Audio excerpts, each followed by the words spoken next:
Hey, we're live. Gosh, my timing was off again just by a couple seconds, but your left hand. That's right. Yeah. It's the left-handed problem. Hey, welcome to Aaron Live. It is 3/21/21. How about that? And we got a show for you. Well, he does. I don't. That's right. Well, I'm just here.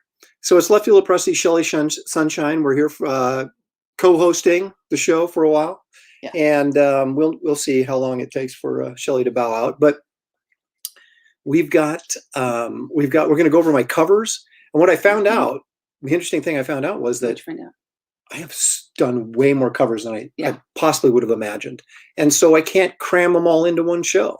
So I'm going to do covers up to the end of Marvel. Well, there is that. There's the age factor. You're doing a long time. That's right. 30 years. You add up a lot of covers, but I still didn't think that I'd done as many covers as I have, which is like clearly over 100, which just stuns me to even think of that. But anyway, so I can't delay too much because I'm trying to give a chance here for a few more people to roll in before we get to the really good stuff, but they're not rolling. So that was doubled. Wow. Just like that. Over doubled. Exactly. How about that? Say it again so they'll go up to like. Yeah, we're just waiting for people to roll in, and it didn't work. Okay, so anyway. What did you guys think of the intro? You worked hard on that. There was only 2 people watching when I did the intro. Okay, so what you two think of it? Lloyd, were you there for the? Lloyd was here for the intro, I think, and I don't know who. WRENCH 120 did. That's Wrench. Oh, Wrench. I get it. Hi, Wrench. To be confused with Winch. That's right. We don't want to confuse anybody. No. So, John Smith has dropped in. John, you missed the intro. I had a brand new intro again. He worked hard on it. Oh gosh, I put these intros together and then you guys show up late. It's like, don't you remember what Batman said in the television show to Robin? Better an hour early than a minute late. Who said that?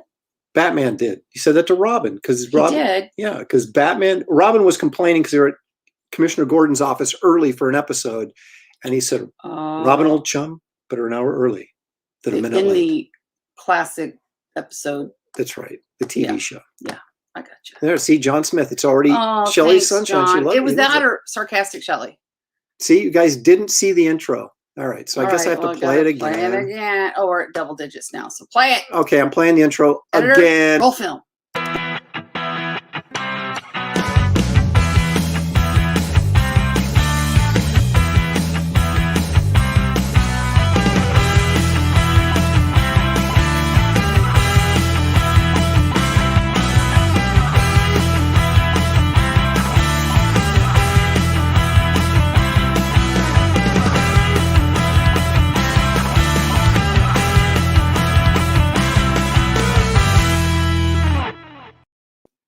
I dig that rock and beat.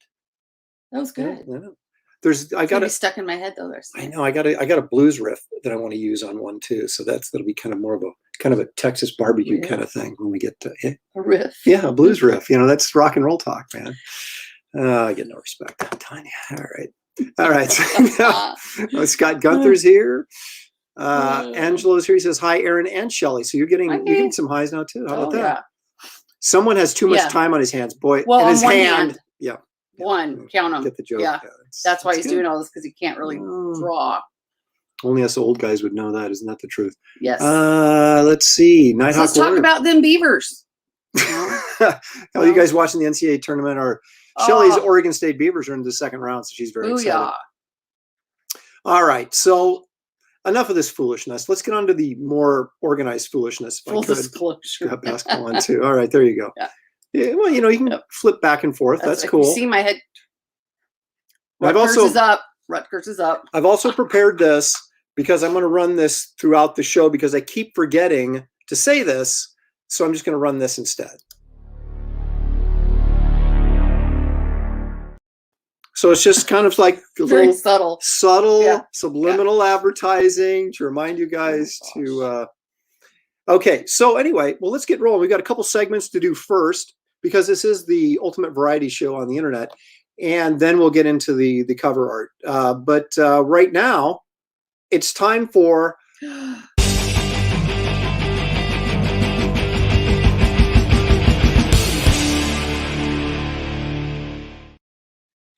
still have no sponsorship for this segment, so we're hoping maybe that Taco Bell or someone will come in and help us out there, because that would be great. I mean, it would be awesome. Okay, So I'm switching cameras. Check this out. Okay, Shelly, you get to operate the camera. Woo! Woo! Okay, so this is the third in the line of Marvel action figures that I designed. Now, let me hold it. Okay, there you go. She has a little bit more. You can't see his head. It's okay. There you go. So this is, he has the wrong way, Shelly. There we go. There we go. He has the cat head on this beast. So the first beast toy I showed you guys, he had the regular beast head, you know, with the glasses and everything. This is like the lion kitty cat kind of beast head that whatever that dude's name was. Lion. Yeah. But I want you, so it's Stealth Beast. Okay, so he's all stealthy, as you can obviously tell, he's stealthy. But I want you to take special note of the gun, because once again, I designed that gun, and I designed how it worked, and they made it exactly the way I drew it. And I believe it works, but like I said, I didn't crack this open, so I haven't really fired the gun, so I don't know if it actually does work. We'll flip around to the back now. Mint in box. It is mint in box. So there's some technical drawings that I didn't do. I don't know why I didn't get to do those. I mean, I complain about those every time we show one of these toys. But yeah, so there it is. There's the gun I designed, and the little grappling hook action. So these are the 3 action figures that I've designed for Marvel Comics, that if you guys, you're out and about, well, I guess you wouldn't find these at Target anymore, but you might find them on eBay, and they're probably dirt cheap. So you should get the complete Aaron collection. So it's 2 beasts and a Magneto. And yeah. So anyway, there you are. That's Stealth Beast. That is the 3rd in the line of X-Men toys that I designed for Marvel.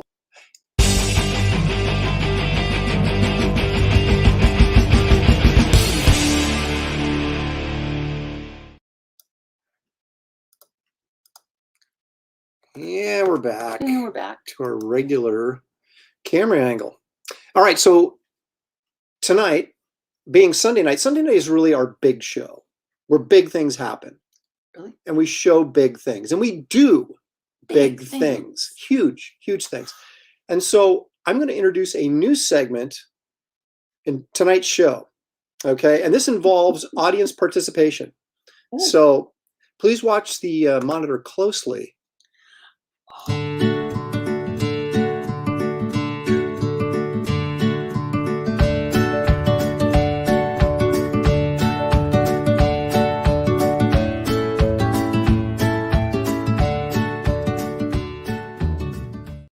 Kid. Hey, so there you go. So this is an episode. This is a segment we like to call Pie or Cake. And what I want you guys to do is vote right now with your words, pie or cake.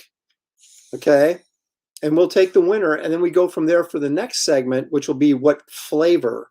And then we're going to have like an eating show. Lloyd, get out. We're going to have an eating show. So that's what I'm good at that. Holds up to. That's fine. We're all building up to the eating show, but you guys get to participate. Any kind. It will Scott, what kind? Any kind. Cake. So, we have a lot of cakes. I figured pie might go strong, but we have 1, 2. Oh my gosh.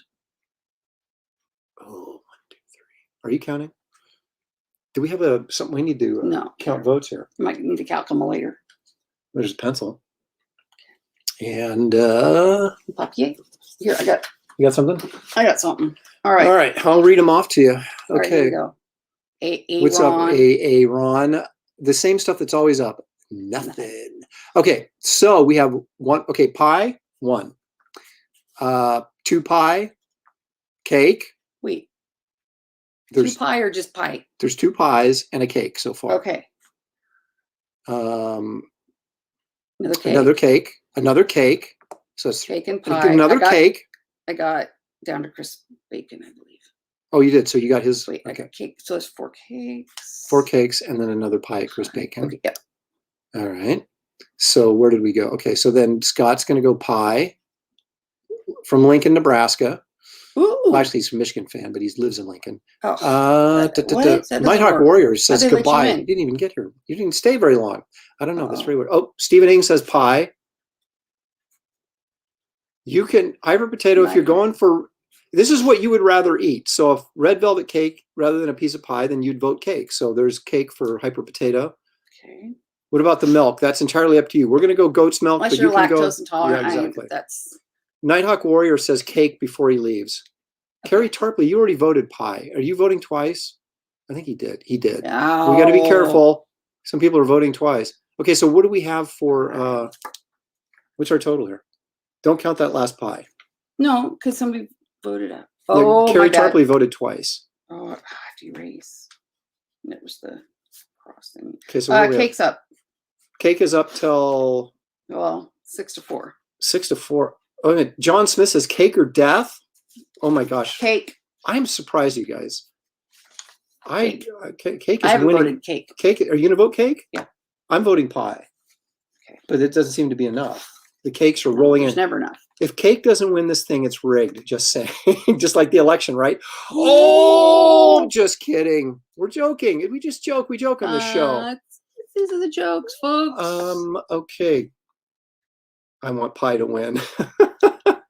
Okay. All right. So we're going to actually, when we get maybe farther along in the show and maybe there's, some different viewership or whatever, we'll jump back in, get a few more votes. So this goes to the end of the show. Don't vote twice though, because that would be cheating. Rigged because we're on separate sides. Yeah. And that's right. Here comes a Facebook ban. They just banned this video because I made a joke about the election. Holy crap. Yeah, so I'm voting for pie. She's voting for cake. So it's going to be totally legit. Although I am doing the tallies, so you never know. Hearn Lopresti, see, he's reporting me. Yep. Bringing the controversy. Yep. That's right. That's right. All right. So that's our new segment that we're going to be doing for a while. And I've got another new segment coming in next week as well. And next Sunday, well, no, we have found Shelley's tap dancing video. So we're working on putting a portion of that together because I can't.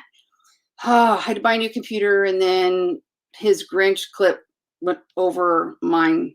Brian, wait, go back. Brian. What Brian was it? Brian Rogers? Yes. Like your Brian? Hi, my brother. Thanks, Brian. Yeah, my brother-in-law just voted for pies. Brian, that's like 2 votes. You're dead to me. That's 2 votes. You're dead to me. That's 2 votes. Oh. Well, it's 1, but I was counting Brian as twice. But okay, here's the Grinch. I went to open up that dance video, and that's what I saw. So the Grinch video that she made for me erased her I don't know. Video. So, but we could put the camera on. No, it's too complicated. Too complicated. It's not all that exciting anyway. No, it really isn't. Okay, Aaron, you're entitled to your pie opinion, no matter how wrong it is. Look at that. I'm going to put that up there, and I'm going to give you a little bit of this. So there we go. Be careful here. Cake is a good band and a better food. Now, see, I didn't know there was a band named Cake. If that's your band name, that's lame. I'm Googling it. That's lame. And I also want you guys to know, if you mess with me, they're also messing with this. So, I've got in the water again. That's right. I have a lot of video clips to protect me. All right. So anyway, those are our segments. Before we get into the meat of the show, which is the covers. So go ahead. Okay. Is it this I think is kind of funny. An alternative rock band that has a trumpet in it. Cake is an alternative rock band that has a trumpet in it. A singer, trumpeter, guitarist, bassist, and drummer. Wow. So there it is. And a flutist. Oh, no, not really. That'd be a flautist, wouldn't it? A flautist. I don't know. Okay. Just saying. Okay. All right. So anyway, let's get rocking and rolling here, because the good stuff is just is lining up. Wait a minute. Oh yeah, Going the Distance by Cake. Brian, are you flipping? What does that mean? No, a song? Seriously, you knew that? Oh, he knows Brian Rogers knows the song from the group called Cake. Well, he is like, what, 10 years younger than us? 8? Maybe you. He's only 5 years younger than me. Okay, well then he's 7 years younger than me.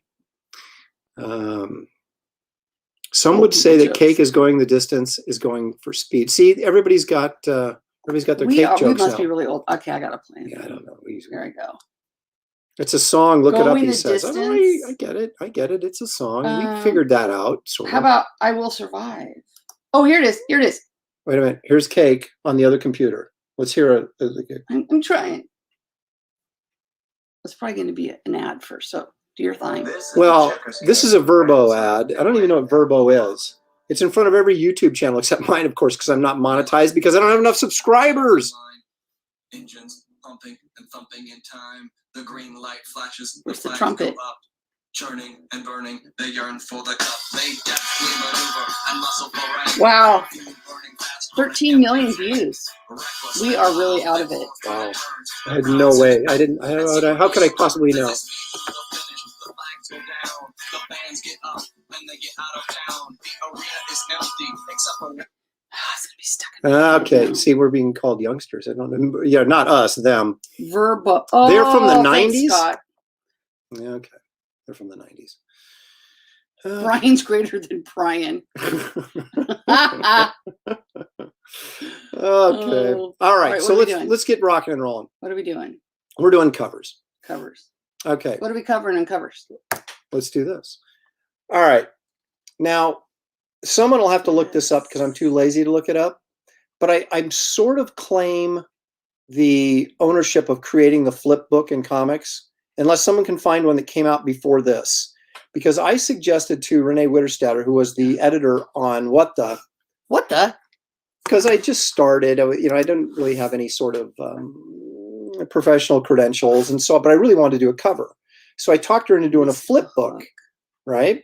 And so this is the back cover of, I think, What The number 12.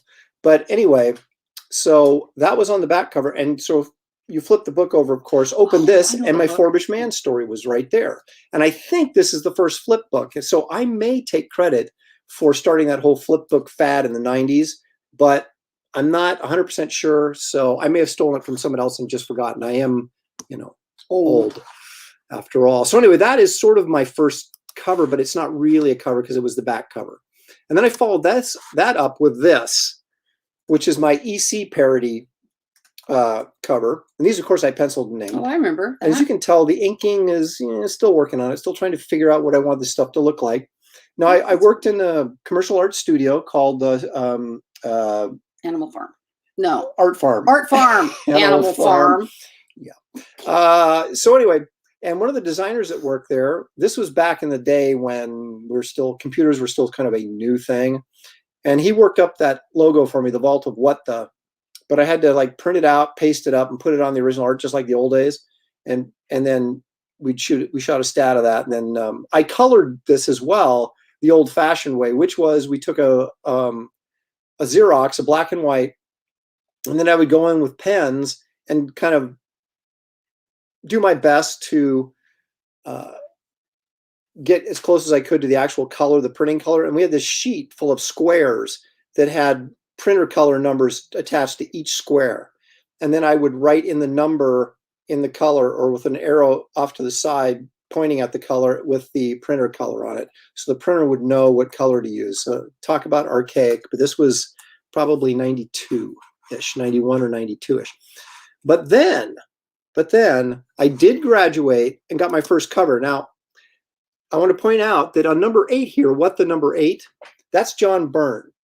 But here's the thing. I had done a Forbish Man story. The first Forbish Man story I did, why am I pointing? They can't see it. I'm pointing at the screen. You guys can't see it anyway. So number 8 was the first story I did of Forbish Man. Now, I designed him to be more of a superhero. So I got rid of the galoshes and the long underwear and sort of give him a little superhero suit, with gloves and superhero boots. Because the idea was in the story that he was in limbo, in Marvel limbo. And so he could have been, and then he was brought back from death, basically. And so he could have got a new costume as he was, coming from life to death. But they didn't want any part of that. It had to be the old-fashioned Forbish Man. So Byrne turned in the cover, but his version of Forbish Man had superhero gloves on it, right? So Terry Cavanaugh is sitting in his office. This is before Renee took over the book. I think Renee was his assistant or something at the time. or maybe not. I think she was no, she was a different assistant. So I don't know. Anyway, Terry originally had the book. Kavanaugh had the book, and he's looking at it. He's going, "Oh, we got to do something about these gloves." And I was kind of hanging around, as I often did when I wasn't wanted. And I said, "Hey, Terry, you know what?" I said, "Why don't you give it to me? I'll fix it." And so he says, "Oh, okay." So he gives it to me. I went out in the bullpen, in the middle of the Marvel offices. They had like a bunch of drafting tables jammed in there together. And I went in and fixed the glove. I whited out the glove and kind of added some feathering. I'm doing it again. Added some feathering lines on his forearm. And I was sitting there. It was really surreal because I sat there and thought, oh my gosh, I am working over the top of John Byrne. And this was like the very first thing I did at Marvel, right? Was this. Well, no, I did that crappy Spider-Man story, but this was, working over Byrne, even for just a little tiny thing like that. So yeah, so I fixed that arm over John Byrne's art. And so that technically, I guess, would be my first cover work. But then I finally got my own cover on 18. And that I penciled and inked myself. And that featured, of course, my Forbish Man Star Trek story. Now I jumped from that to this. I keep leaning the wrong way. Hey, there we are. And I did this for Nell Yomtov, and he was the Darkhawk editor. And they gave me a Darkhawk annual, and I actually got to do the cover for it. So I penciled and inked this. I did not color it.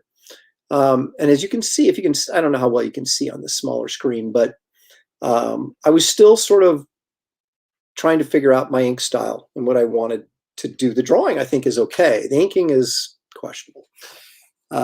So anyway, and those were the first and only covers I did at Marvel before I jumped to Malibu. Wait a minute, I got to jump in here and read some comments here. Wikipedia, didn't. So you're not on the list for what the Pie is also a band. I just Googled it. So Cake and Pie are both bands. How about that? Nice. I'm looking it up. See, Brian wants to know this, and I don't know the answer to this question. Was your flip book before or after Valiant's Magnus Robot Fighter race series? I don't know. So that's why I'm saying I don't know. Is that what you're saying? You don't know? I'm saying I don't know because either I originated it or I ripped it off from somebody. So someone's have to go check the publication dates on those. Color guides, love those. It's Darkhawk, Nighthawk. It's Darkhawk, Nighthawk. And that made you an enemy of Byrne for life, right? You know what? Well, even if it did, he wouldn't remember you. Oh, no, he remembers. We got in a fight. No, that was only right since that was other ones. Okay, my bad. Byrne and I fought enough at cons. He probably remembers me. But Louis Brightraven, you would be the guy to know what the first flip book was. And I bet you by the end of the show will have that information for us. All right. And of course, Lloyd Delegard says, I got it, because Lloyd has all comics. He owns every comic.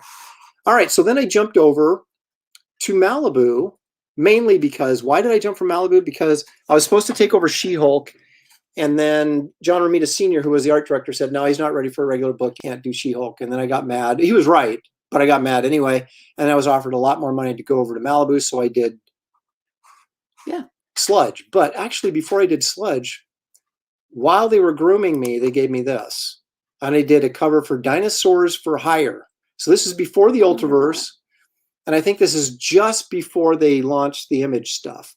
So they were like, hey, you want to work for us sometime? And I'm like, yeah, sure, whatever. I'm working for Marvel. Why would I want to work for you? But I did a cover for them and then sort of established a relationship with them. And then it made it much easier when they recruited me to do the Ultraverse stuff. So anyway, that was Dinosaurs for Hire. And then, now I'm not going to show you every Sludge cover I did, but just pick out some highlights. So obviously the cover to the first issue is important. It was Gary Martin's idea. He said, man, you should do? You should push in for a real tight close-up. It'd be really cool. So that's what I did, and it actually turned out really cool. And Gary, of course, was the inker and inked that. Issue 3 I have featured up here because that's the first appearance of Lord Pumpkin. I'm sure Lloyd, the collector, has all these. But so anyway, so 3 was kind of an important issue. And again, like I said, I'm not going to show you every single cover I did for Sludge. Now, 4... I have 4 and 5 on here because I actually wrote these. Now 4, I did the story and Gerber did the dialogue for, and it was the alligator in the sewer story. And it actually features the first appearance of Shelley Rogers Ace Detective. Ace Reporter. I was a reporter. That's right. And if you check out And that Brian was in it too. No, he was in Elvin. Well, no. Brian, he was a gang member in the Elvin Was series. it? Oh, I'm sorry. I thought it was Sledge. Yeah, her brother. Right? But anyway, so on the first appearance of Shelley in this book, if you happen to have a Sledge number 4, you'll find her sitting on her couch talking on the phone. And who is she talking to? Her uncle, who is Carl Kolchak. And there's a picture of him on the end table there next to her, next to the couch that she's sitting on. And behind her, hanging on the wall, is the original, well, it's not the original art, but it would be the cover to Swamp Thing number 9. So there you go. And then, of course, 5 is actually the first issue that I wrote and dialogued, and that's the Frankenstein issue. And obviously you can see the rights and influence there. And it was fairly complicated because I had to do the sludge reflections and all the glass there. But that was a fun issue, and that was me getting my rights and on. But anyway, so that's 4 and 5. We'll jump ahead here to 6 and 8. Now, 6 is the first cover appearance of Lord Pumpkin. So that's kind of a significant issue. And 8, I just kind of like the cover. That's Bloodsport, who was one of the many... Storm? Well, that name of the story is Bloodstorm, but the character... Oh. No, wait a minute. No, you're right.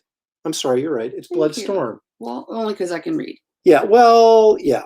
That's, so yeah, I guess it was Bloodstorm. But anyway, there was so many blood characters in the 90s, it's hard to keep them straight. But the interesting thing about this guy was he was a hired assassin, and he always wore different makeup on his face depending on who he was going after. And so in this one, he was going to kill Lord Pumpkin, so he had the pumpkin makeup on. And Gotcha. Yeah. So anyway, those are those 2 covers. Again, those are both inked by Gary Martin. Okay, so a couple of other covers I did for Ultraverse.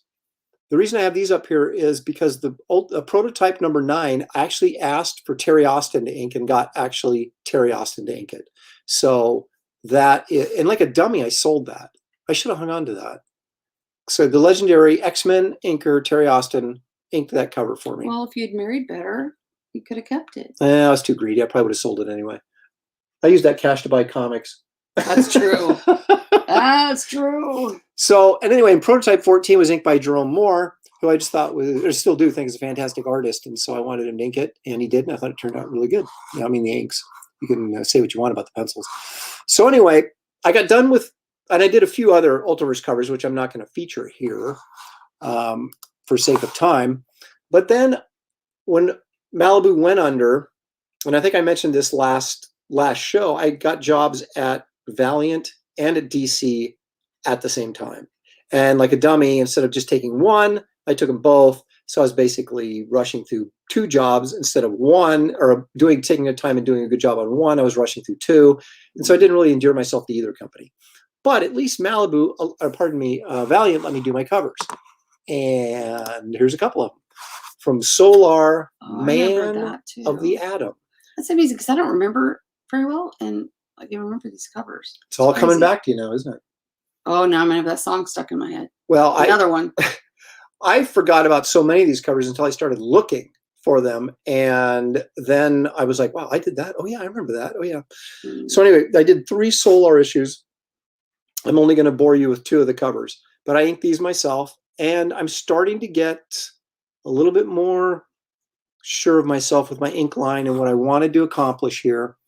And this was during those golden influence, because I think these have the circular signature on them, if I could find them. Yeah, down here at the bottom. Well, again, you can't see where I'm pointing, but if you look at the bottom of 55 down there, you can see that AL in the circle. And again, that was me kind of ripping off Golden's signature.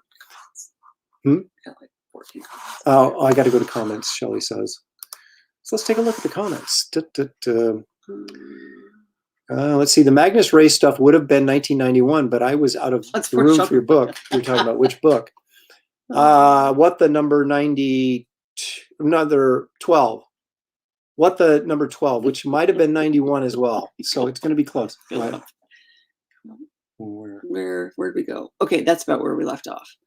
So he probably remembers Mrs. Lopresti.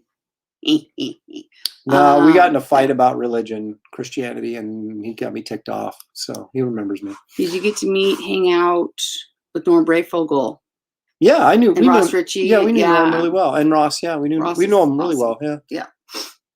Yeah. DWO back then. DWO. Who would that have been? DWO. Don't, Brian, do Dave not. Ulrich. Was that Dave Ulbrich? I don't know. I hope Dave's not watching right now. See if it is you. Dave and you Well, call how him would I Dave. know his middle initial? True. Well, you do call him Davey Wavy. I do. The So Wavy that's- Baby. Yeah. Oh, yeah. Oh. So anyway, yes, we did know Norm well, and we know Ross well, and whoever DWO is, I probably know well.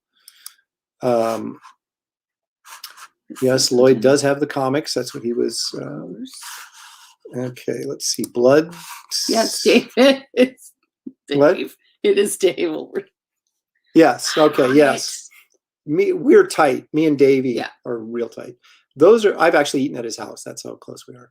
Mhm. Let's see. The one on the right looks cool. Okay, well that's 50%. Excellent. Let's see. I like the two dynamic poses. There are good poses on the right. See, everybody digs the right. In fact, Dave celebrates my birthday with us. He does. If it's San Diego time, we actually get to go. See, there we go. Solar on the right looks like Daredevil. Yeah, I can see that. Cyclops and Daredevil. Hey, I didn't create them. Okay, you guys are working me over on these, so I better move on. But so then I got the fated assignment of Tachyon, and the first issue obviously is the first issue, so that's why it's there. Issue 3 I thought was kind of an interesting cover with him getting hit by a meteorite and exploding, and these are both inked by Gary Martin. Now, Gary Martin started off inking the series, but then my editor didn't like the way it looked. It was like, I guess, too slick, and he may have been right. I mean, I was getting to a point where I needed kind of a more, I don't want to say loose, but more, my work was more in line with being kind of Wrightson-y and Frazetta-y in terms of the line work, and Gary is very, very slick.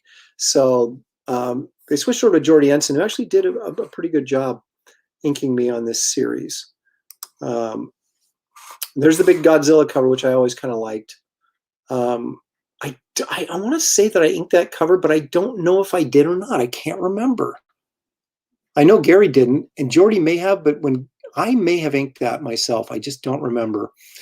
The last two covers, I think I inked myself, but I'm not sure. Jordy may have inked them. So I don't want to get her mad at me. So anyway, of course, there was 7 covers in total of Tachyon.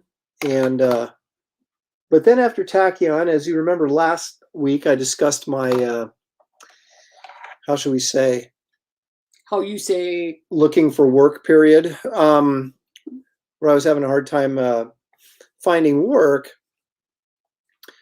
But at that point in time, or shortly after the end of this, which I think was 96-ish, the next covers I was able to do was when Scott Dunbier gave me the Gen 13 bootleg two-parter, which was the Scooby-Doo issues.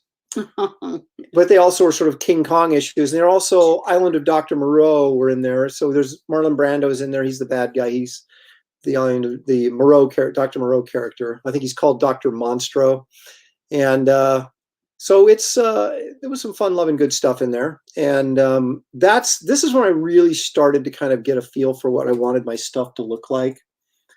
In fact, Shelley, can you reach over into the second drawer, third drawer down? Houston's going down. There's still 3. Oh, I love March Madness. Dreams and Broken Hearts. Which one? So I inked both these third drawer down, I think. 1, 2, 3. Yeah. Fourth drawer down. Fifth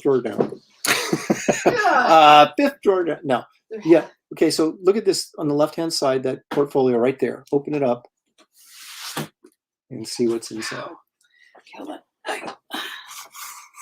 See what's inside. Let's okay, that's see. it. Yeah. Okay. Camera. Oh yeah, I'll let you hold that.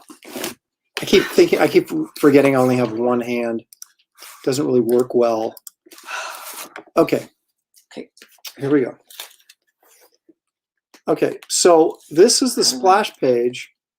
That's good enough. That's the splash page to the story. This actually has lettering on the page. I think this is the last comic I ever did that actually the lettering was still done on the page. And this I penciled and inked, with the exception of like 2 or 3 pages when I got a little bit behind that Hillary Barty came in and helped me out. There we go. So avoid the, yeah, go ahead and pan down. And you can see that kind of the island of Dr. Monstro down here. So that lettering is actually done on the board, which is, I think, is very cool because you just don't get to see that very often. Let me zoom in a little bit here. There we go. Now, I was not a name enough or a name at all that Scott was comfortable allowing me to do the writing. There's Shaggy making his appearance. And so I did the plot, and then Walt Simonson came in and dialogued this so we could put his name on it. And then Louise Simonson came in afterwards because Walt got busy doing something else. And he and she dialogued the second issue. Actually, I want to get a shot of that. I love that face. Let me move this over. So that's Grunge, but he's been changed into kind of a dog man because that fits into the Island of Dr. Moreau sort of scenario. But anyway, let me show you one other thing in here, if I may. We got to find. Well, that's half a double page spread. Can you zoom out? Yeah, I can. Get the whole page. Okay, I'm gonna actually pull that out and open it up. This is a double page spread. So this was the giant monster that was in it that came after Fairchild, and that's kind of my King Kong page there. So as he's kind of grabbed a hold of her, It says yum. and he says yum. That's the only thing he knows how to say. So This is pretty food. Yum yum. yeah. So actually, I wrote this issue, the dialogue, and I think Louise used about 80% of my dialogue. So that I was very pleased with that. Who inked it? I did. I was gonna say it's very you. Yes. Okay, so you can grab that. And there's Brando at the top, but I know I've got a nice Brando close-up someplace. Hang on a second. There, right? This is, so he was, I used him, the Brando from Apocalypse Now. And so there's Marlon. And so I had a lot of fun doing that because I'm a huge Brando fan. And there's some more monster action. So this was actually, I was really pleased with how this whole thing came out.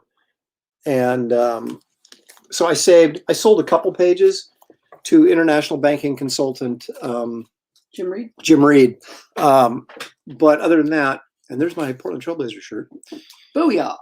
And so we'll go back. We haven't heard from the dog in a while.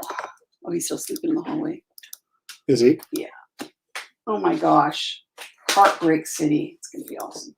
Okay. So anyway, we're back to Oh, he is funny. our beautiful faces. So anyway, Good. that's some interior work that I did on that I'm still kind of pleased about. So anyway, again, that was these two. Now, after that, I got another job at Image on a series called Countdown. And I think Louis Brightraven had brought up this last time. I was kind of going through a Travis Charest. I was really trying to figure out, and you do this when you're trying to get back in at Marvel and DC. You're like, well, what was I doing that they didn't like, and what can I change so that they'll like me better?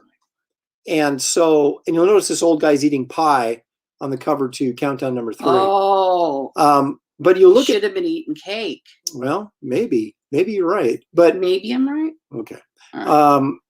But you can see there's no like traditional feathering lines and stuff. There's a lot of detail in there, but it's all like pen line and stuff like this. And Randy Emberlin inked this. And I said, ink it like, like an Image book or something, And so that's kind of how I drew it. I didn't have a lot of heavy blacks. I didn't have a lot of feathering and stuff. I just used kind of a lot of that sort of pen line work in there. And it was, based sort of on a very stylized interpretation of maybe how I would do sort of what Travis was doing, kind of, because you don't really look at that and say, oh, that looks like Travis, but I think you can see the influence there. And so I was really trying to figure out a style that worked. And so and I did 7 covers of this series before, or 8 covers. It was a maxi series, 8-issue maxi series. And it was after I got finished with this is when I got the opportunity to do the X-Men stuff at Marvel. Bing, but I'm going to jump to comments real quick because we're getting behind.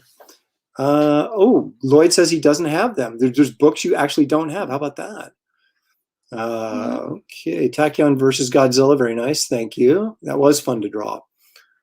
No, actually, I don't think this is a rumor. I think that's actual because I think I read that in a news site. Scott, I think DC is going digital. I gotta watch again. Scott says. It's going digital. That is their goal. DC's goal is to go all digital. So a year from now, don't be surprised if there isn't any DC print comics, unless they license the company out, which we've also heard rumors about, to somebody who wants to publish print comics. So, and look at that. Awesome covers. Thank you, Lloyd. I appreciate that.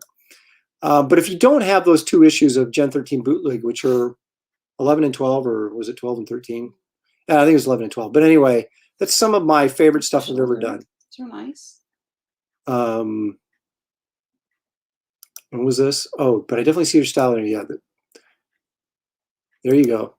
Zoinks. Zoink. I put Zoinks in there, not Zoinks, because they were always so worried about copyright infringement. So I was a little careful there. Holy cow, it's a sweet double page. Thanks, Scott. Appreciate that. Love classic pages like this. Thank you. Stephen Ing, he's representing, man. He has those leg issues.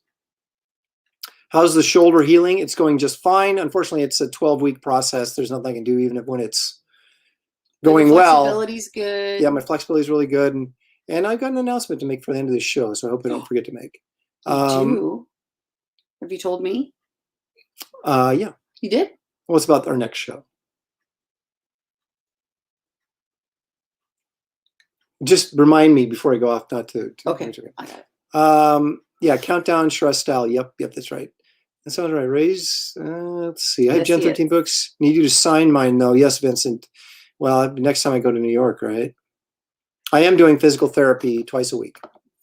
And they're moving my arm around, and I'm not supposed to be moving my arm around. They're doing it for me. So that's kind of where I'm at. But he's doing his exercises way better than I never went. I've had 4 shoulder surgeries, and I never was told to go to physical therapy. Well, I'm not letting this arm just like freeze up. They told him, like the doctor would tell him, like you're doing the slide thingies. They told me to do that and then to let it hang. Yep. But they never said, oh yeah, go to physical therapy. I just did it myself. So either keep it better. No, I have a great surgeon now. Anyway, I'm very diligently doing my physical therapy though, because I want to be back on drawing as quick as I can. Yeah. Yeah. Sort of some value there.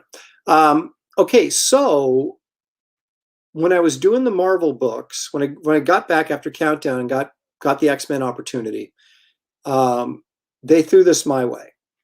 Okay, and this was the Ultimate X-Men 1/2 issue, which was a Wizard exclusive. Danny Mickey inked it. It just, the black and white stuff, it just looks great. I was just really, really pleased. The interesting thing about this cover is I penciled this, Danny Mickey inked it, and black and white, it is killer, and I could not find my scan of the black and white, so I couldn't show it. But then they took it like this and did like this kind of digital painting over the top of it.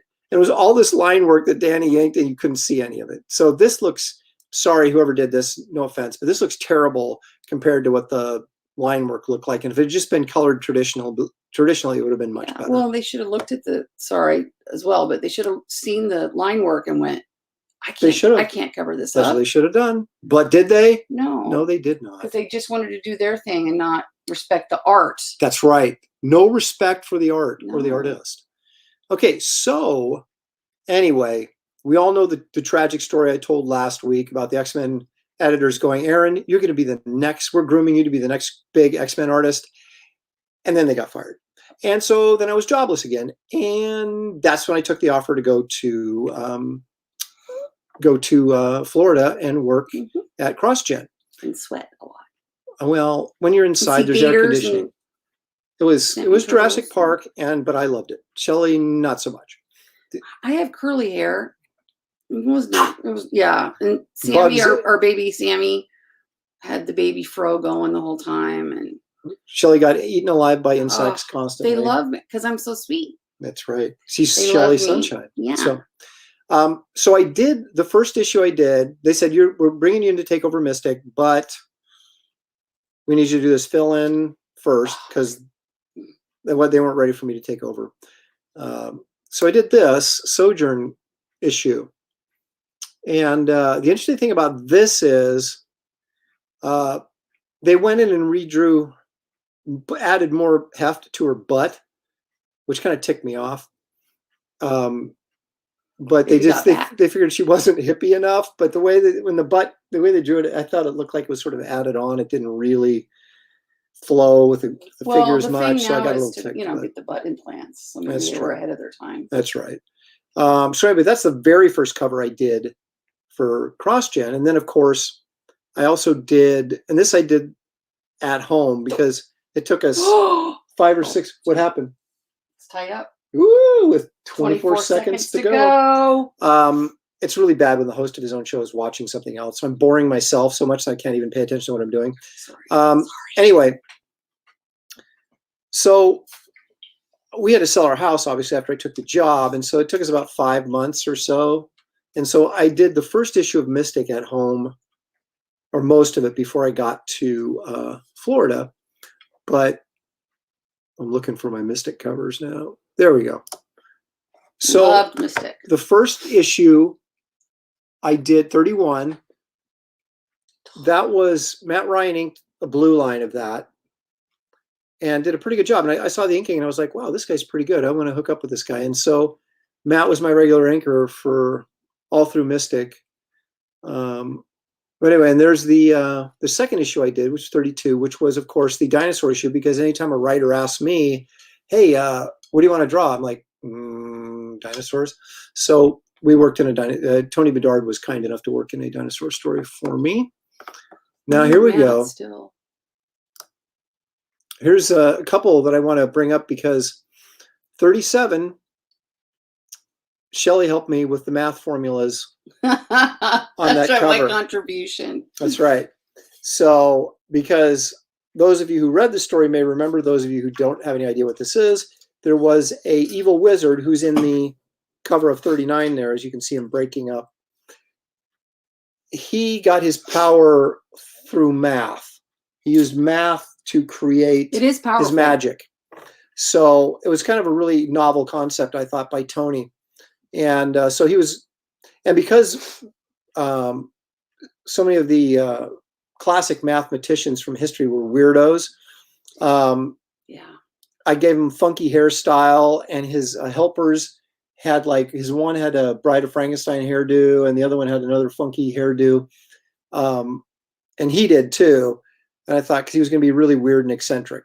And but anyway, so these are a couple of my favorite covers. But I saved this one. I still have the 37 because Shelley helped with that cover, so I kept it.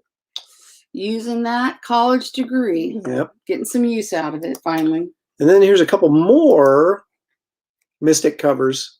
41, this is near the end. She lost her sigil, so we have this shot of the sigil floating. Now, I will say also that her butt was more exposed on the cover, and I got in trouble for that, so I had to cover it up. And now, as a more mature adult, I'm kind of like, yeah, that probably, why was I drawing her butt? But anyway, there it is. So they covered it up a little bit, or had me covered up. And then this is kind of one of my favorite covers because it has the Yeti on it. Don't go. Oh. And the ice dragon, this is his claw coming up here to grab heartbreak. Somebody missed a shot. It's over, baby. Oh, turn over and oh.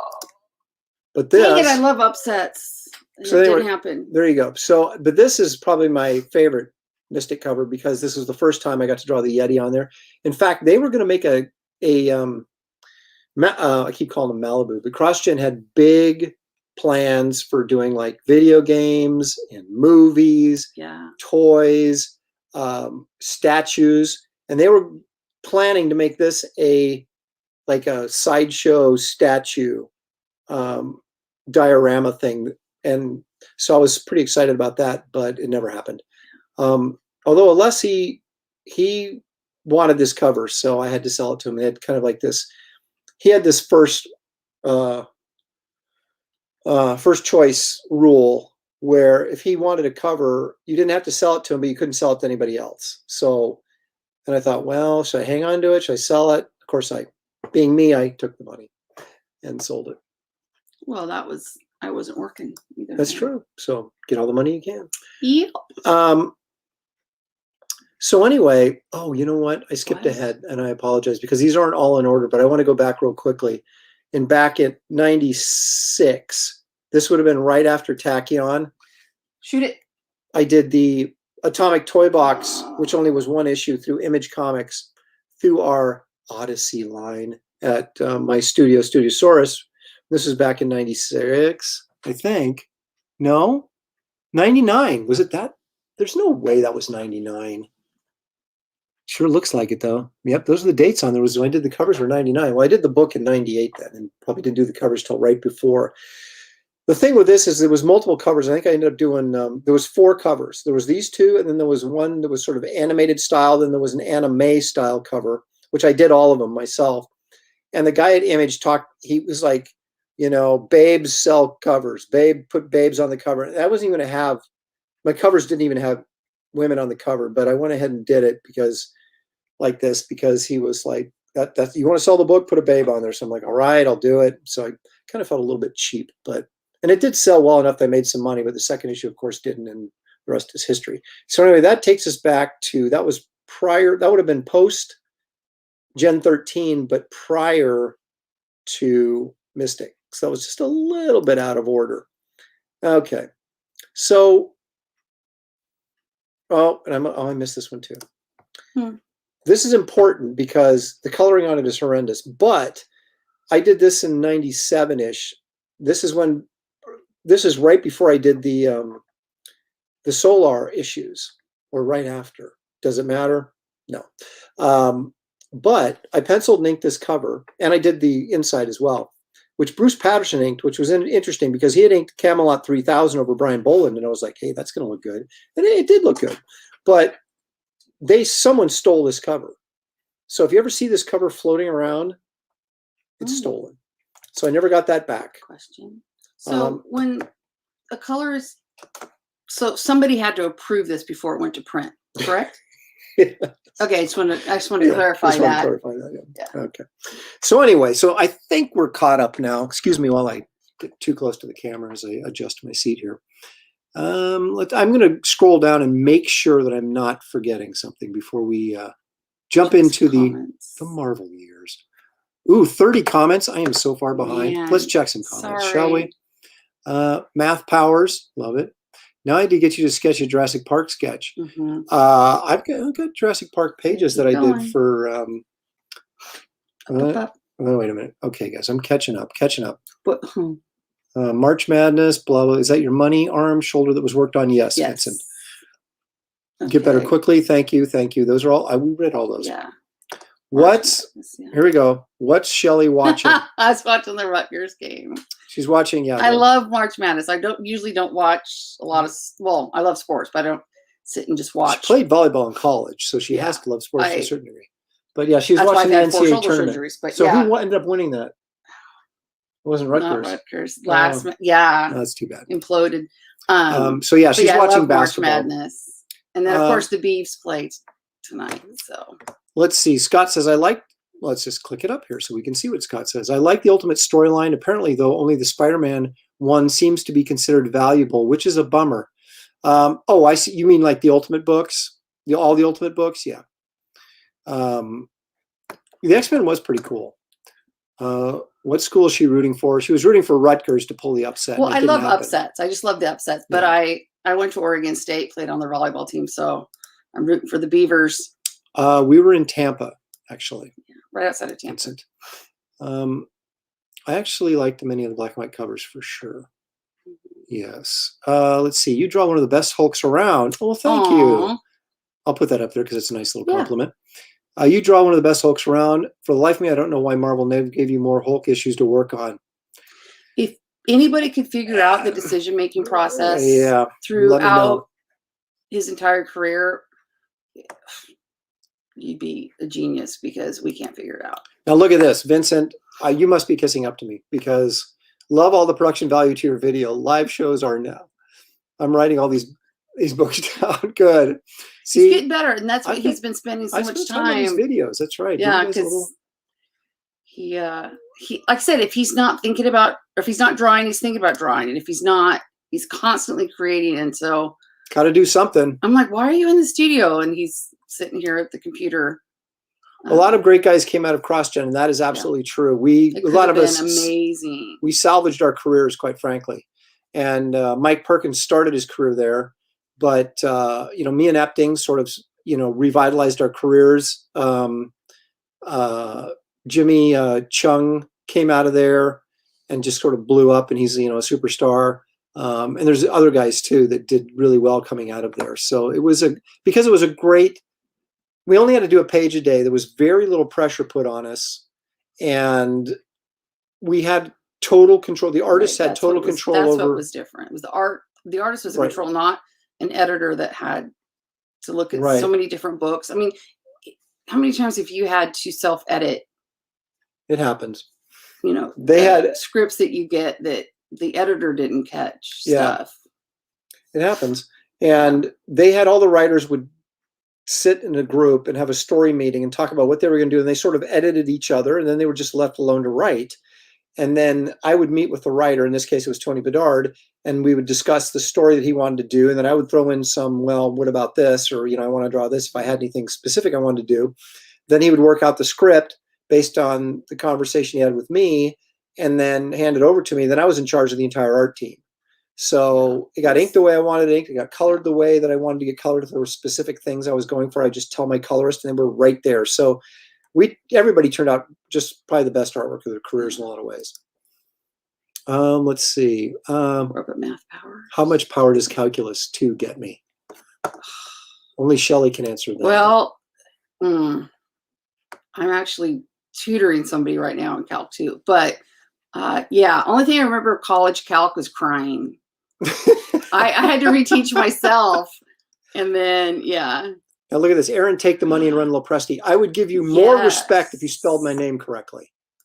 O-A-R-on, not A-A-ron. No, that's inexcusable.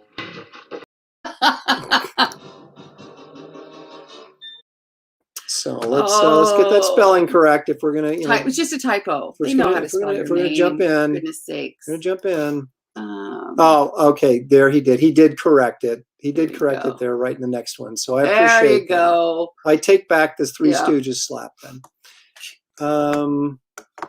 I do love those dinosaurs, Vince. It is true. Well, so the game came out there. I was mind melding with Mark. Someone needed to approve that coloring. Yep. Yeah. A ditto. Find some of these on eBay. Okay. Artist Valiant. That truck cover color was probably approved by Janet Jackson. Let's see. What plans do you have for independent comics? Because the big two are fading. Indie will be king soon. What plans do I have? What plans do I have? I have these plans. Let's see. As we segue, I've got so many videos now. It takes me a little bit to scroll to find the right stuff. So you guys have to forgive me for a second here. I'd like to point out the Garbage Man is coming out in a trade paperback with all new material. Well, okay, that's a lie. There's new material in it. It's not all new, but there's everything that's new is all new. That's right. So the new stuff in it is practically new. Yes. And so there's like 18 pages of new material, but it collects the DC 2 miniseries I did at DC. And so it's 120 pages. There's a lot of good stuff in there. And one of the better art jobs I've done in my entire career is in the Garbage Man stuff. And that will be coming out. I have to check with my editor because I'm not sure. Maybe now I can talk about who's putting it out, but I don't know if I can or not. So anyway, but that is coming out in November, I believe. So be looking for that. That's one thing. Then this is called Wraith of God. Okay, so it's kind of a play on Wrath of God, but it's Wraith of God. And Wraith of God, Wraith, of course, is a ghost, right? So anyway, and it's a monster horror superhero Western. Pretty much encompasses everything. Yeah, I really have mishmashed the genres, and Something for everybody. there's something in there for everyone. And I do have a superhero universe that I've developed and want to launch too, but we're going to have to see what the best avenue is for getting that stuff out there. So anyway, that answers the question of Nice. what I'm doing independently in the near future. Let's see. Hi, Art. Art T. Bear. Hi, Aaron's wife. Yeah, Tony is doing video game stuff now. Did you ever do any work for Acclaim after they acquired Valiant? Just no. The newer stuff, no, I did not. I have not worked for them. I don't think so. Carlos, he has a great series. He hopes to release since Western, but I'll let him tell you about it more. It sounds great. See, Scott's in there pimping for me. Appreciate that, Scott.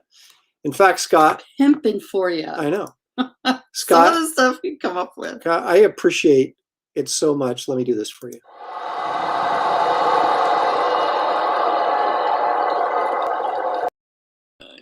So anyway, There you have it. thank you, Scott. I appreciate that. There's an Aaron in there. Aaron Hubbard, I don't know what that means. Paul, I have no idea what that means, but I'm sure you'll explain it to me. Let's see. I want some Wraith of God. Very cool. Oh, you'll get it. Oh, yeah. And little Art Tebayer is hanging out in there, and I appreciate that because he's the only guy older than me in comics right now. That's not true. That's not true. But we like to joke about it. So who's older? He still has his hair, so he looks younger, but he's actually older.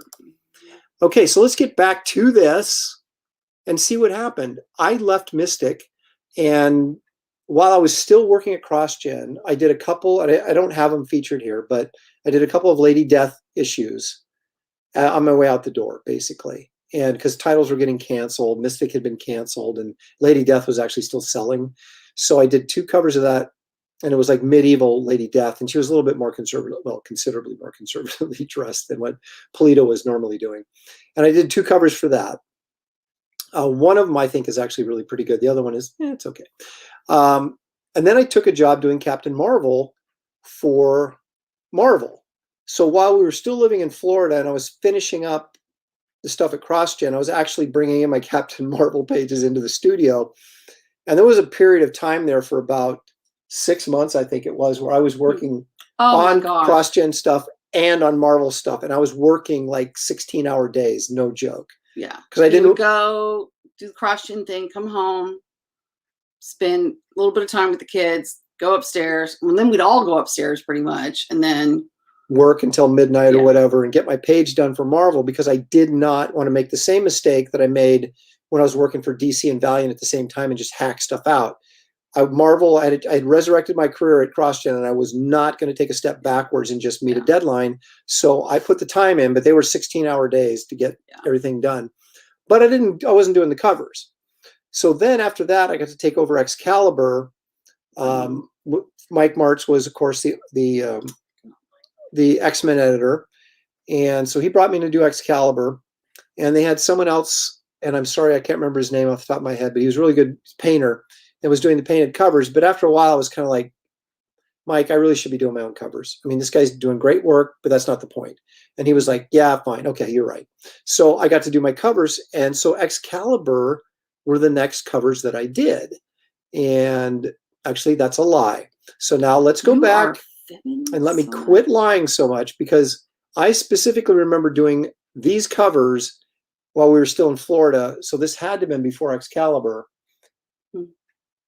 And these were Dynamite Red Sonja covers. And when I say they were dynamite, baby, I mean they were dynamite. These were inked, okay, but I watercolored them. So they were done on watercolor paper. So they were hand colored, except the background on 2, that was Photoshop. I just kind of did a fade for the sky back there. But everything else, these were watercolored because I just wanted to. And I was trying to get back into doing some painting. And so I went ahead and watercolored these 2, but it was brutally time consuming. And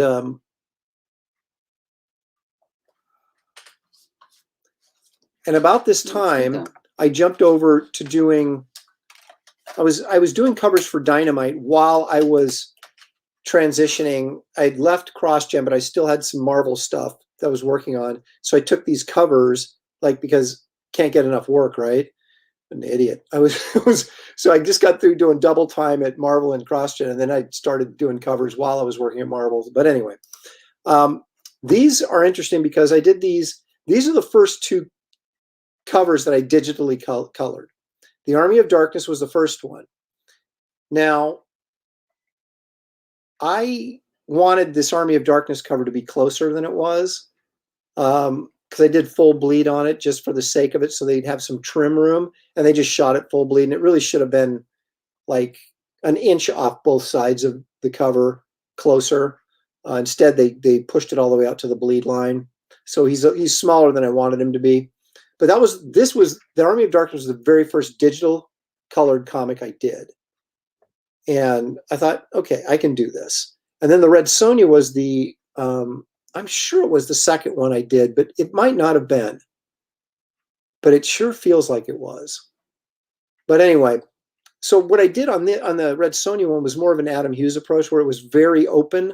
There was no shading or anything, and I did all that with a color. So this could have been, the Red Sonja might have been after the Red Sonja miniseries that I was showing you previously. I can't remember exactly. But here's the last two I did for that initial miniseries. And these I digitally colored. Because after I did the Army of Darkness cover, I was like, okay, I can do this. I can do this. And so jumped in there and started kind of getting my feet wet in digital coloring. And don't ask me if any of these are for sale, because I sold them a long time ago. So I did those, and then now we can go to the Excalibur.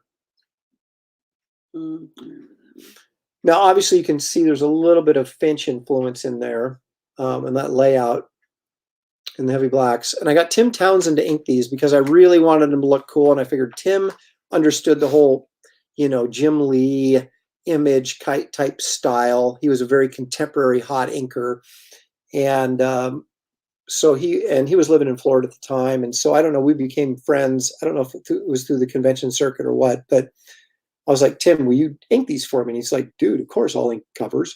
And so he inked these for me, and I think they just turned out fantastic. In fact, I remember someone saying, yeah, Tim should be inking all your stuff. And I'm like, well, he was busy working on interiors on like big books like X-Men with whoever was the hot X-Men artist at the time, and was working on that stuff. So he wasn't going to be doing interiors on Excalibur, which was kind of a second tier X book. And although Claremont was writing, so that was kind of interesting that I got I got to work with someone as legendary as Chris Claremont on this series, and he was a very nice guy, very personable. And again, was a guy who listened to a lot of my ideas. And I didn't have a ton because I'm not a big X-Men guy. And but I did get to we co-created a ton of characters like this.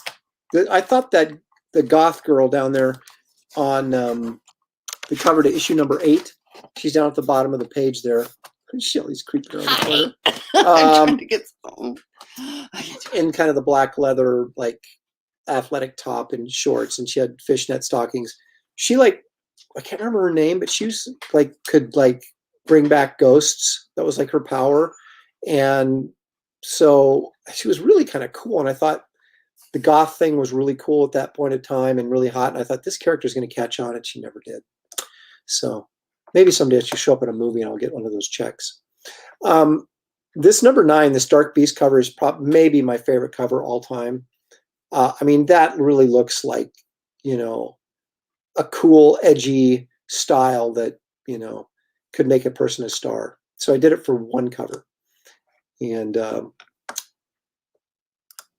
here's a couple more. The Angel, which I redesigned his costume, which lasted about as long as the series did, and then they redesigned it again. I can't remember who this girl is, but she's like some assassin. And then, I remember Claremont going, so is there anybody you want to draw you haven't drawn? And I went, hey, can we work in Doctor Strange? And sure enough, we worked in a 2-part story with Doctor Strange in it. And I've showed you before, there's an interior splash page in here of Doctor Strange that they designed a toy based on that drawing. I never got the action figure. I got to go buy it. It's not worth, more than $18 or whatever, but I just have never got around to buying it. So I did my run on Excalibur. Then after Excalibur, I had a very short run on New X-Men. And so these are the covers I did, and I'm pretty sure Norm Rapman inked these. And I can't remember if I did some interiors on here, and who inked the interiors? I can't remember now. That's terrible. I have to think. He's probably watching this video going, "You dummy, it was me." Who was it that inked those? Well, anyway, but Norm Rapman inked the covers. And that was kind of a cool one there. I kind of like the dynamics of this guy getting knocked towards camera. And then this guy who was, it was like the Silver Samurai character, but it's not. He's some sort of samurai dude, but I can't remember who that is. I'm sure you Marvelites in the audience know, because I can't remember. But those are the 3 covers I did. I take it back. Tim Townsend inked this cover. Norm inked the first 2. Because Tim couldn't ink them. And he was like inking my X covers at the time, but Tim couldn't ink those 2 because of his commitment to X-Men. And so then he was able to come back and ink this one. So those are the new X-Men covers I did. And so anyway, after New X-Men, I did Sentinel Squad, but I didn't do the covers for those. And somewhere around Planet Hulk time, okay, and I can't remember if it was right before. I got to say it was right before, because Mark Panisha was the editor, and he called me to do some covers. And based on once I established a working relationship with him, that's when he asked me to do Planet Hulk. So we're going to go ahead and assume that that's correct, that my timeline is correct. And I forgot to show you something else. I'm sorry. There's one more Excalibur cover that I wanted to throw in there. This is interesting because, and Tim inked this one, but this was, they said, okay, we want you to do Magneto carrying Scarlet Witch, because this was like a prelude to House of M. But then Joe Quesada comes in and he goes, do them in silhouette though, because we don't want to give it away. And I'm like, dude, seriously? Even in silhouette, everybody's going to know who they were. And I was like, I don't want to do a cover of Magneto and Scarlet Witch and do them completely in silhouette. Because what's the point? So I sort of cheated it and got it by. So he's sort of in silhouette, but in Scarlet Witch, he's got a lot of shadow on her, but you can still see it's Scarlet Witch. So I wasn't going to do my one chance of drawing something as cool as this and not get to Hi, boo-boo. look at how groovy that cape is. I think that's groovy. Groovy. Groovy. And now here's something out. that I'm sure no one has ever seen. And I think, for the life of me, I can't remember when I did this. It might have been around the time that I was doing Excalibur, because I'm pretty sure Mike Martz threw this my way. But this is for a video game. It was a comic that was included in a video game. Okay? But I did the cover for it, and you can obviously see the David Finch influence on this as well. So again, I was still messing around with styles, trying to figure out where I wanted to land artistically. And so I was I would look at Finch and go, oh, that's really cool. Maybe I can steal some of that and put it into my style. And so I was still trying to figure things out. But that was kind of a cool cover I got to do. And that was Ultimate X-Men for X-Men Legends, the video game. So there you have that. Now let's jump over We should check some comments. and read some comments before we do the last leg of our journey. Last leg. Let's see. Townsend did the covers, but Greg Adams did the interiors up to a certain point. Yes, you're right. Greg Adams did the covers on Excalibur, or the interiors on Excalibur, but he didn't do them on the new X-Men. Go up. Wait a minute. Where do I want to start? Shelley's directing traffic here. Oh, No, we've been there. There's a Hey to Art to Bear. See? yes. Plugging Wraith when it comes out. Boom. Thank you, Scott. Appreciate it. I don't have to read everyone. How about this? This is a good question. Captain Canada wants to know. No, I just did the one. Apparently what they're doing is that Rob is doing, it's a mini series, but it's a one shot of each character that then I guess combines them into a team by the end. I'm not really sure on that, but I did the cover that I posted on social media and that Archie has put out was that Shield cover. That's the only one I've done. So out of that, and there's only 4, as far as I know, there's only 4 comics, but they just asked me to do, I think the Shield is the first one coming out. So they asked me to do a variant for that. So yeah, that's the only one I'm doing. And I'm talking to Archie about some stuff, but it's too early to even bring that up because it may not happen. Keep going. Art, just kidding. Okay.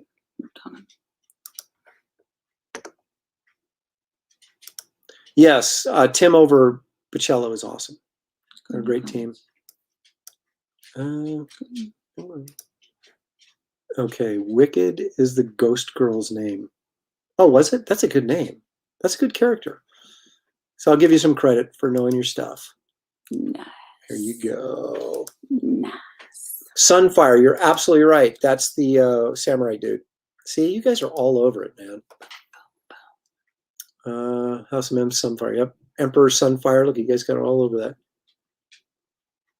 I have the Dark Beast cover. I've saved the Dark Beast cover and I'm not selling it. Everything else has been sold. Because that's what I am. I have the game for the GameCube. All right. Nice. Let's 2 see. things he wants in this world. Wait a minute. Let's see what this is. There are only 2 things I want in this world. Aaron to join my Spin Doctors a cappella tribute band. No, you don't want me in that. To own an original piece of Lopresti art. Oh. Brian, that's so sweet. And he can make one of those. yeah. Oh, where's one of those Husker? come true. Hey, boo-boos. He's been sleeping this whole time. But he just Aaron knows all the songs from Pocket Full of Kryptonite. Yeah, no, I don't. Okay, thanks. Just wondering when let's see what's this. Okay, thanks. Just wondering if I'm going to get yours and Rob's covers on issue 1. It is going to be, yes, issue 1. Brian Rogers wants, he wants to know where's Husker's at. There's the dog. Look at him. He's all calm for a change. Wait, well, Oral Roberts won. Did they win again? No, they haven't. Oh, yeah, they played second round. Did they seriously? Oral Roberts for the win. Oh, wow. How about that? They won their second round. That's pretty amazing. Maybe there's hope for the Beavs. They're upset. Let's see. I'm going to Google it. Oklahoma State. Oklahoma State has supposedly the #1 pick in the draft plan for him, so that's going to be kind of tough to overcome if he lights him up. Hello.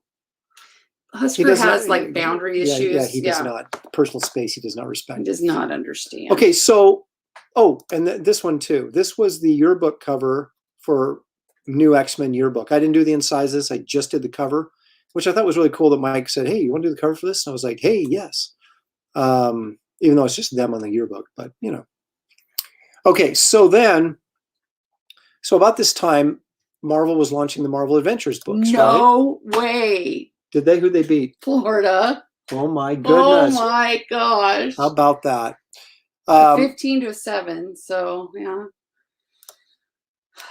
Okay, so they came out with these books, Marvel Adventures, which were interesting because they released these as comic books, but then they also released them in digests, smaller digests.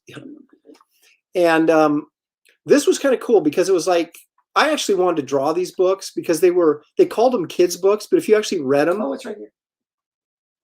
It's on. Sorry.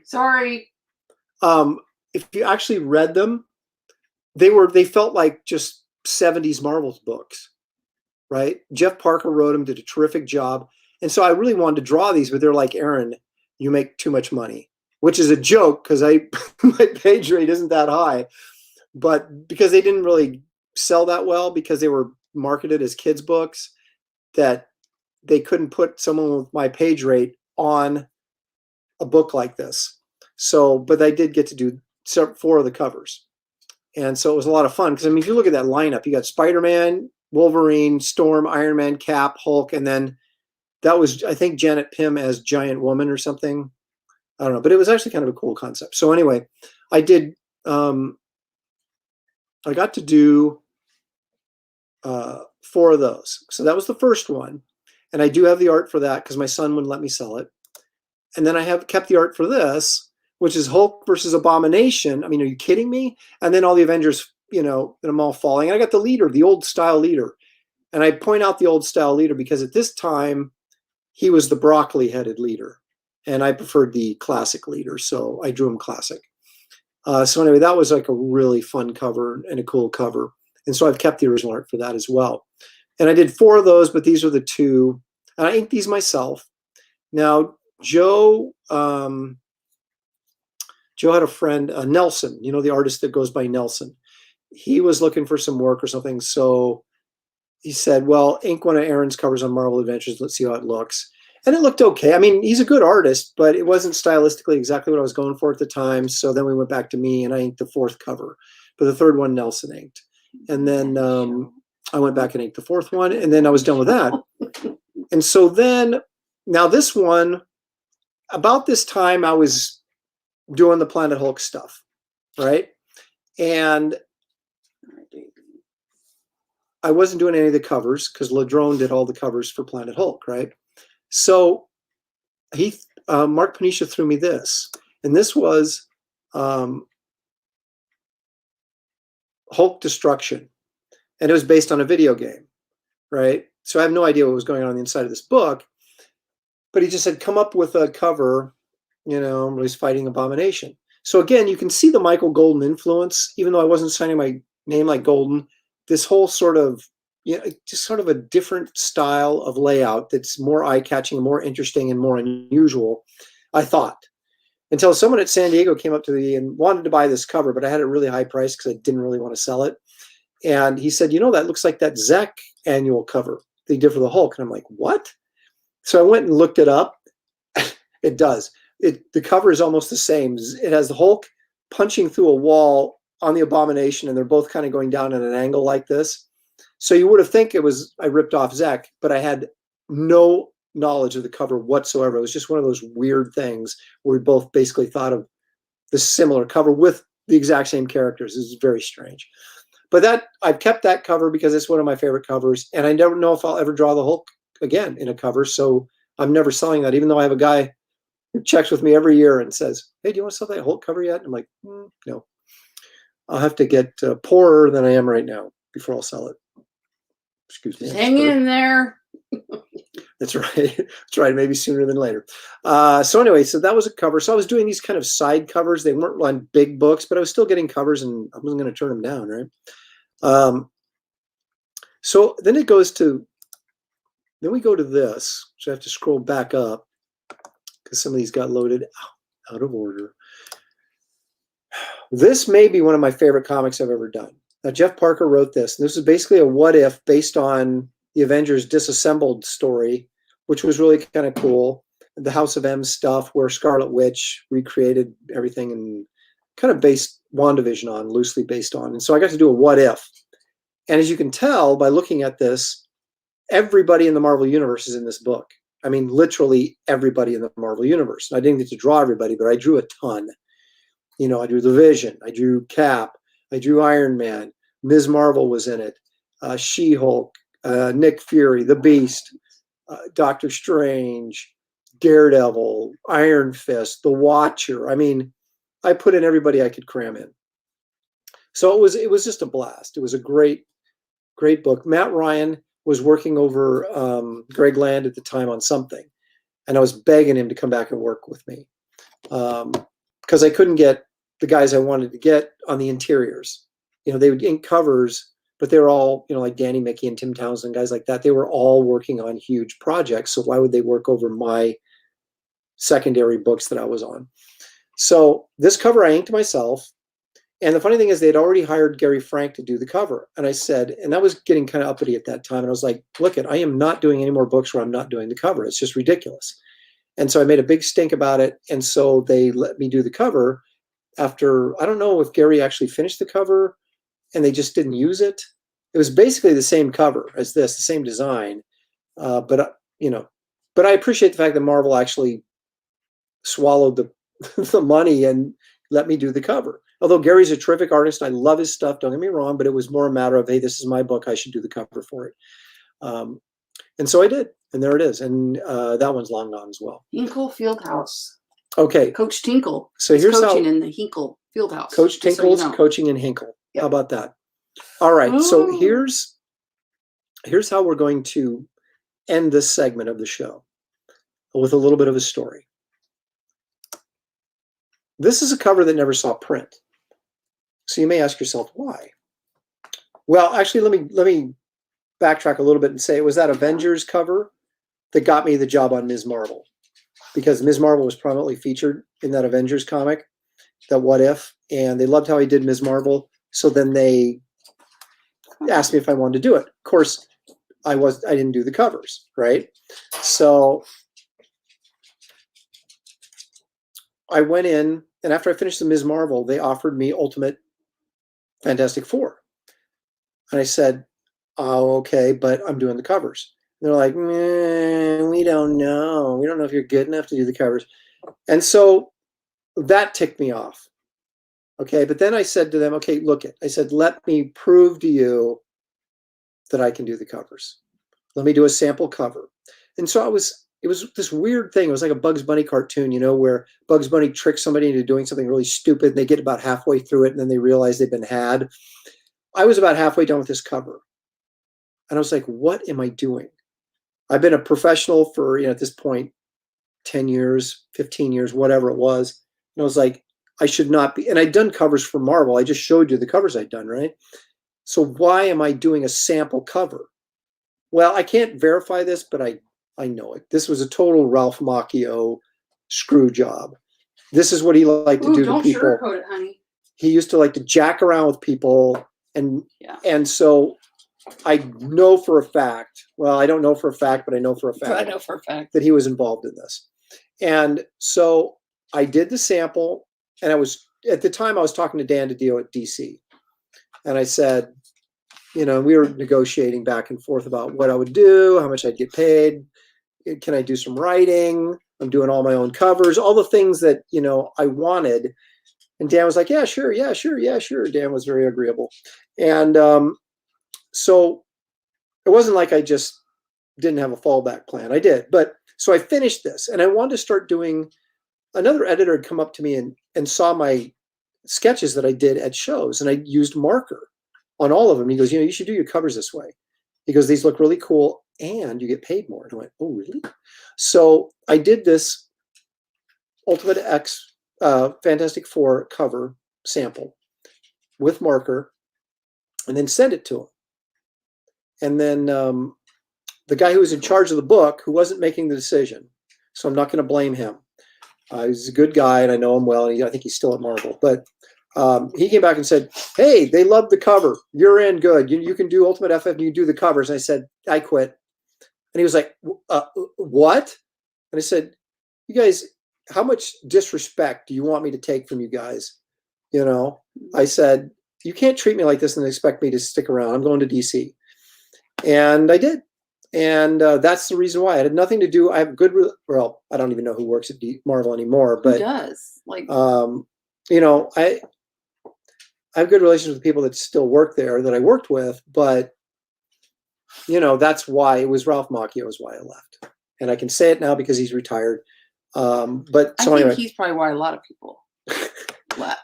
He was not a favorite son. No. So anyway, so I did this. Sold it on eBay so I could get some money for the effort I put in to do it, and went to DC. So here we are. Here we are. An hour and a half into the show, and we haven't even touched on my DC post, and that's been 15 years of covers. And so we're going to have to do a second show. Oh my gosh. Of my post Marvel covers, which we will do, but not right now. Not right this second. Look, there are 30 people watching right now. So let's go back to comments. Let's go back to comments and see what people are saying. Like, is it over yet? Are you finished? Wake me up when it's over. Brian Blevin says, now look at this. This is a good comment. The history is awesome. I'm thinking this show should be called High Times with Lopresti. Thoughts? Well, it is Oregon. Yeah, I could be getting high. I could legally be getting high. Yeah. Don't like the colors. For the most part, yeah. Broccoli Head, did I get that joke? Good. But they used to, what do we got here? Lewis says, but they use the line for their new artists who are super cheap, hence why you make too much. No, that's exactly right. He's talking about the Marvel Adventures comics. Did you do a lot of work in Ultimate Marvel Comics? I did no work on the inside. And it was just those 2 X-Men was the only Ultimate stuff I did. Those covers. And one was for video game, and the other was for a Wizard book. So this is true. Marvel Adventures was more fun than a lot of the adult comics. They absolutely were, and I loved them. Let's see. Got a megastar here. Who would that be? Planet Hulk, we got a megastar here. Vic, did you not know that I did Planet Hulk? You got to get is it the animated Vic, one? you know what, Vic? I think last show we did, you gave me a little sass, and I'm counting this sass for not knowing that.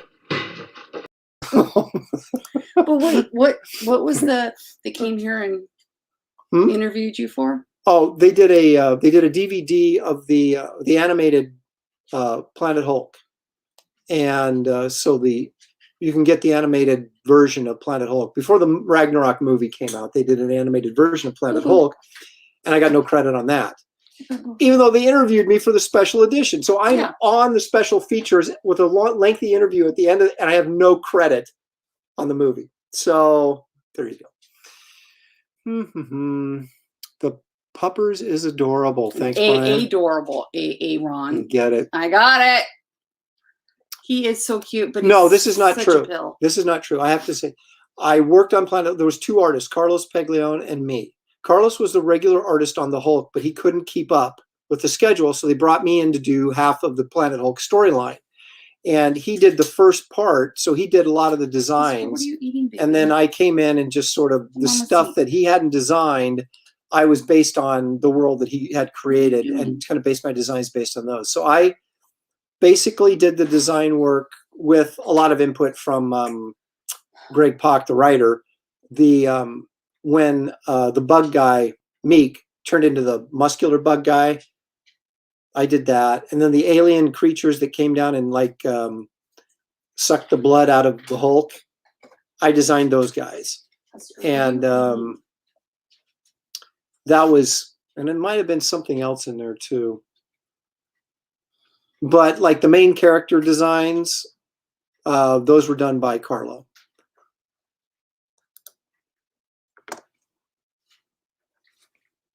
I appreciate you doing the montage of all your work. So much stuff I've never seen. Well, that's kind of, you spent a lot of time scanning all that stuff. And the funny thing is, Vincent, it's like there's a lot of stuff I'd forgotten about. Yeah. You know, and I was like, wow, I did that and I did that. And the funny thing is, I showed you guys over 60 covers, and it's still not all of them that I did prior to going to work for DC, which amazes me that I did that many. But it's kind of nice to look back and say that, you know, you had, and a lot of them were good covers. So thank you. You know, some of them weren't as great, but you know, hey. Let's see here. This dog is eating something. Our dog is always eating something. Oh, it's crazy. He doesn't eat it though. He just chews on stuff, and we're like, oh man. Well, that's probably true. There are people that are Marvel zombies, and people that are DC, you know, only. And so, being able to work for both companies was able to, you know, pardon the expression, expose myself to more than one group of people. Get you in trouble. That'll get you in trouble in some. Look at the cheekbones on Mrs. Lopresti. That's a compliment, I think. Look at those cheekbones. Woo! Look at the Chin Sisters. Oh, I'm getting old.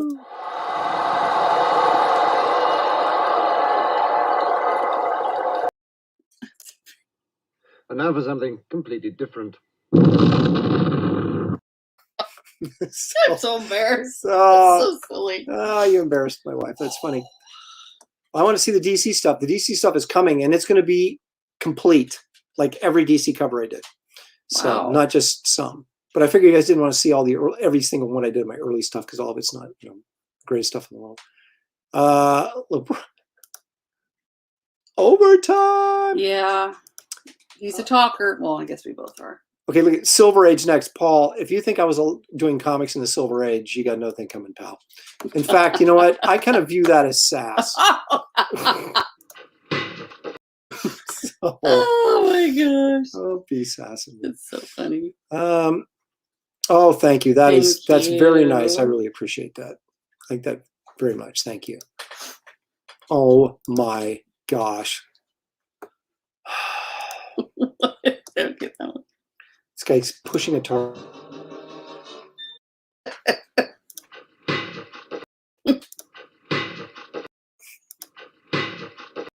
Okay. Oh, you and your Atari Force crap. Oh. Oh my gosh. Not Oregon though.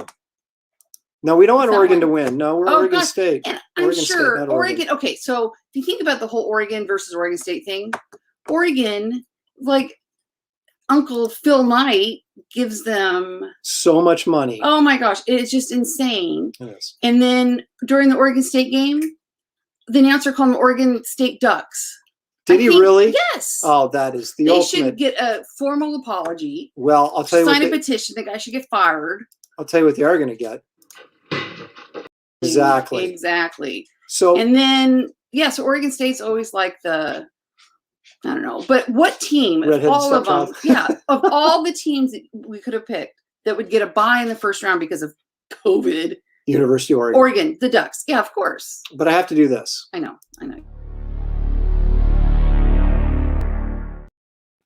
Okay. Yep. So don't seriously. I desperately need. If you guys have not subscribed to my channel, don't make me beg. Please. Don't make me beg. Where's that FlyFlux Pro thing? Where? So I can click it off. Down where the blue thing is? Oh, duh. There. Okay. Oh, wait. You're going to go to RCC. Yes, I am. I mean, I sent him an email, but they haven't. Do you know what he's eating? 'Cause it's sounding very crispy. I It's making me know. nervous. Oh, today was Aaron's Not golden today age. was Aaron LaPrace's golden age. The next show is. Oh, I see what you're saying. I got Oh, you. I take it back. I'll take the slap back. I'll take the slap back. In fact, I don't know. Is this maybe? Is this? Logical. So, Yeah, that works. Okay. All right. What are you chewing on, baby dog? Watch. We're doing surgery on my dog's mouth. Oh, Oh, there it goes. He Yeah, hold on hides for it. stuff. So it's a button. oh my gosh, he's chewing. He on somebody's- chews buttons Where off the my heck did he get- coats where and did he get the button sweaters. at? He will chew them. This is Oh, how you wait. get expensive vet bills. Your dog It's eats like a buttons. snap. It's crazy. Look, All right. It's like a snap off of like luggage or something. Who knows? Oh my gosh. El Oh Destructo. my gosh. All right. So now we have 28 people. We ran a few people off with that, but Oh. it's time to do this once again.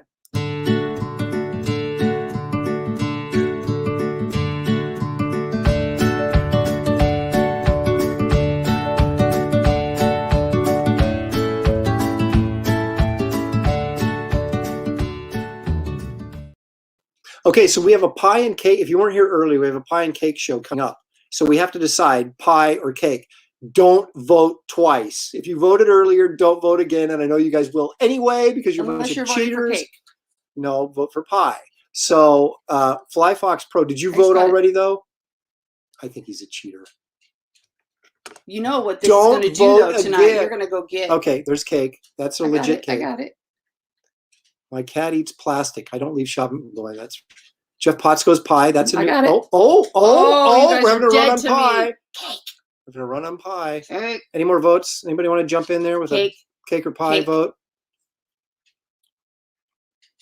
What kind of pie? Anything you want. Hey, Anything. we haven't got to that point yet. We just have to decide on food like and your the band. favorite piece Yeah. of pie versus your favorite piece of cake. What would you take? Mm. Quit asking me what kind. That's up to you. You're comparing. yes. You're comparing your favorite cake to your favorite Cheese pie. We'll pie. get to that later. Is that Ooh. pizza Well, you mean cheese pie like or cheesecake or like pizza? Because we make a cheesecake pie that is pecan pie. It's Oh, you so got- good. Are you up on this? Yeah, I got that cake. Dude, wait a minute. Pecan What is cake? this? Oh, I've heard of pecan pie, ooh. but which I kind of like, but I've never heard of pecan cake. I know what's on the menu. But a cake's cake. You can Yep. whatever cake you want. Okay. So does anybody else want to throw in a vote on this before we move along? It's your last chance. Get your vote in 5. for cake or pie. 4. Or pie or pie. 3.1. I think that's it. That's it. All right. So do we have a winner then? Yep. We're going to announce the winner. Me. Oh no, cake. Cake wins. What's the vote total, Shelley? pie for 9, cake for 11. Oh, it was close. It was close, but it's going to be cake. So Yep. next week we're going to decide, or next episode, whenever I do it, it'll definitely be next week and maybe before then. We're going to decide what kind of cake. I hate pecan pie now. Wait a minute, you hate pecan pie, but you like pecan cake? You're making no sense. Well, to me. because it's probably so good. Oh. No, I'm you don't- diabetic. no, I we don't have to want you to vote. No, no. you don't participate. There's You can no just taste watch. testing No, or anything. nothing like Yeah. that. Cheesecake. Well, now you're switching your vote. I already got it. It's still cake. Okay. So did you count Fly Fox Pro? Because he swears he only voted once. I got it. He got that was pie, so that was an important vote. Okay, so now it's Is it 11-10 now? maybe. Yes. Well, actually, we won't have decided. Well, we may not decide till the Well- flavor of cake till next. We might be eating cake though. I mean, Georgia, we finally got an election right. Oh, so it's going to man. be cake. It's going to be cake. All right. Ooh, now But we have to decide he's what going kind to of be cake. running out. This is what he does. I feel like I need, and then he just takes off to the store. Because you guys will be able to eat any kind of cake you want. I have to eat whatever cake you guys pick. And that's not an invitation for you to be gross. That's where my Okay. brain went already. I know. I can eat it. Wow. I'm camping early. Yeah. Wow. Okay, so let me for those of you who didn't get to see my my wonderful intro, let me run it one more Yeah. time. Yeah. Because it's all fun. It's all fun and games till somebody loses it.